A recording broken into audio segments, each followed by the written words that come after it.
letter C, the Pope score for Care for a Common Home. Before that, I used to be a maths teacher in our school in Liverpool, so I really enjoyed that as well. I enjoy working with young people, and I hope that working in this centre will enable me to also connect with young people.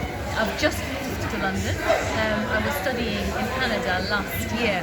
I was studying eco-theology, so getting ready for this new job.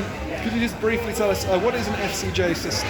Sure. So FCJ stands for Faithful Companions of Jesus. Yeah. Sorry. Would you be able to video? Yeah, sure. Yeah.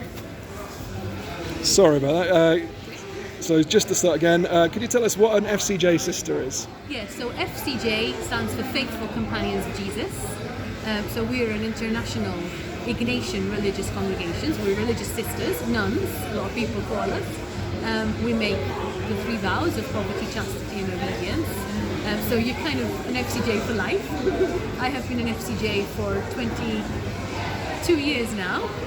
Seems like a very long time. So because we're Ignatian, our spirituality is very much in the everyday, finding God in all things. So some of our sisters are teachers, some are nurses, some are social workers who do works in parishes, schools, out in the community. At the moment, we've always been very focused on justice. At the moment, I'm very interested in ecological justice and how the interface between ecological justice and social justice. So that's a very kind of new thing that we're into. But we've always worked with the poor, educated people of all levels of society in values, and try to be where there is need. It's calling us to where there is need, where Jesus would be, companions of Jesus. You'd be where Jesus would be, and who would Jesus be working. Brilliant, thank you. And can you tell us a little bit about why you've come here today? Yes, so that's a very good question. It was a bit of a whim, really. I knew I was returning back to the UK, and I wanted to connect with people, and I saw this on some Cathod email, I think, and I thought, that will be an interesting thing. I had done Couch to 5K initially during the lockdown, and I thought, it'll get me back into it.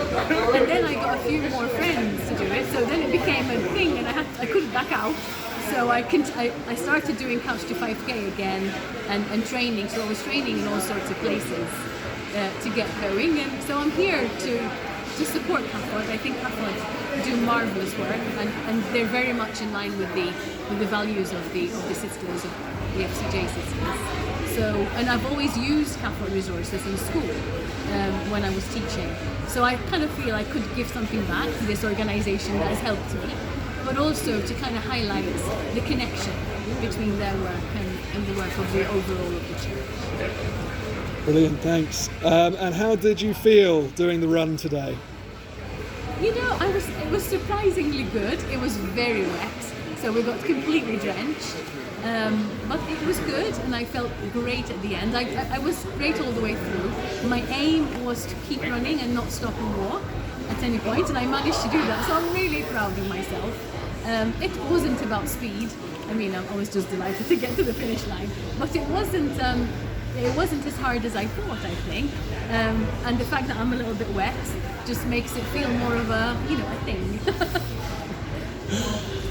Was this your first time doing an event like this? Yes, this was the first time I did anything like this, ever. Hopefully not the last. I used to do park run, but I never ran it all the way. I was always stopping and walking. I couldn't run 5K. This is the first time I've run 5K not training. So I'm quite proud of myself, really. I'm not young anymore. I was one of those children at school who always hated PE. So if any of my PE teachers see this, they won't quite believe it. Brilliant. And what would you say to anyone who's never done any kind of running before but might be thinking about doing their first one? I would really encourage them. Obviously, go slow. Listen to your body. It was great that we signed up for this a long way in advance, so we could slowly get through.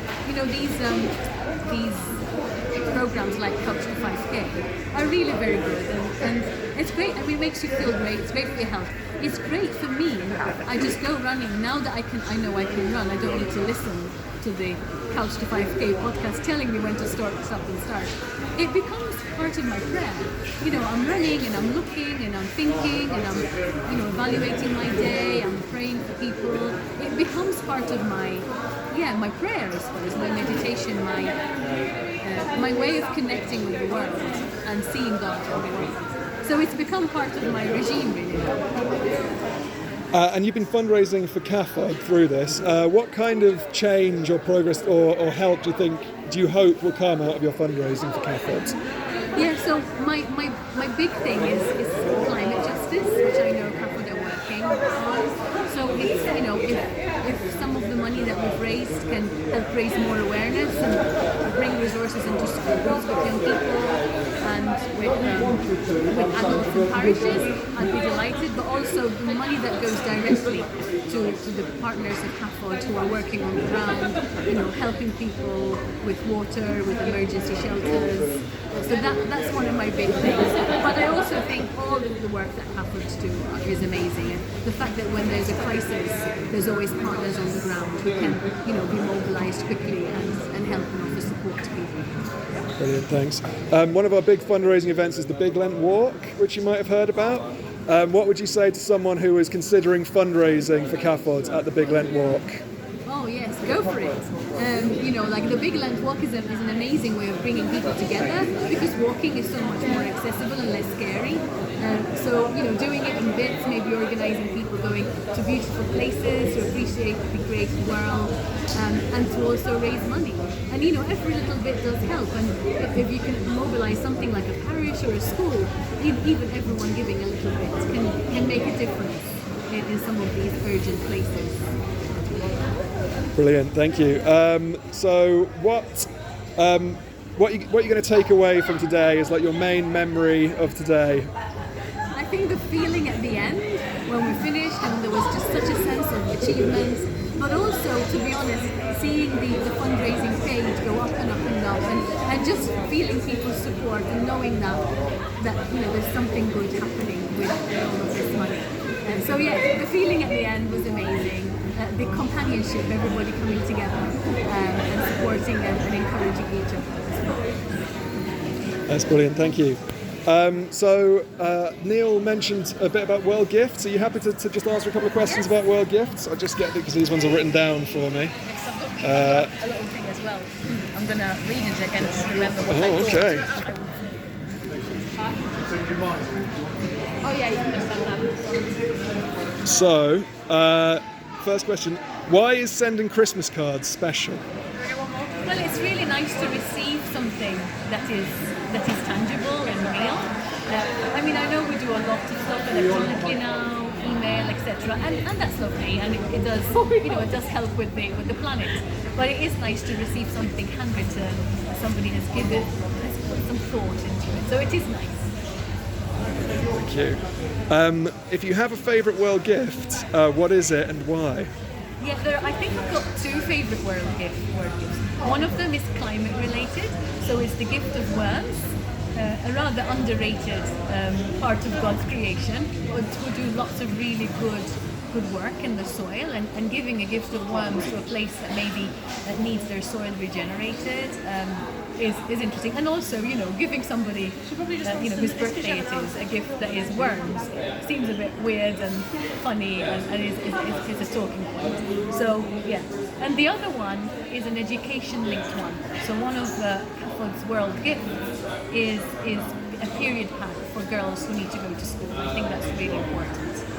You know, we forget, we who live in this part of the world, we forget that there are young people, especially girls, who often cannot go to school just because they haven't got the wherewithal, whether it is books and uniform or stuff to keep them safe and hygienic during their period. So I think that's a really important one as well. It's near to my heart. I have been involved in the education of girls for a long time. Brilliant, thank you. What makes giving a World Gift so special?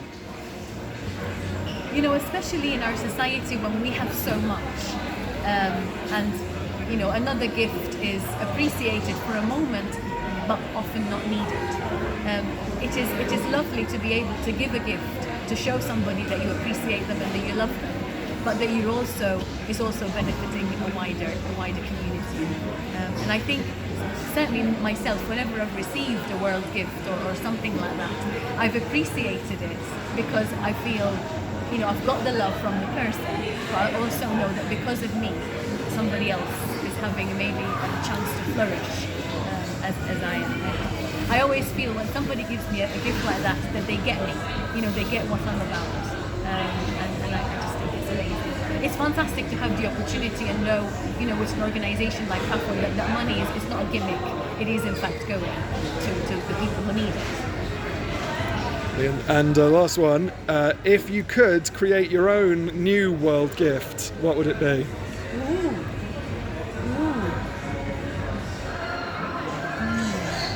I wonder if it could be something that creates beauty. Seeds of flowers, for example,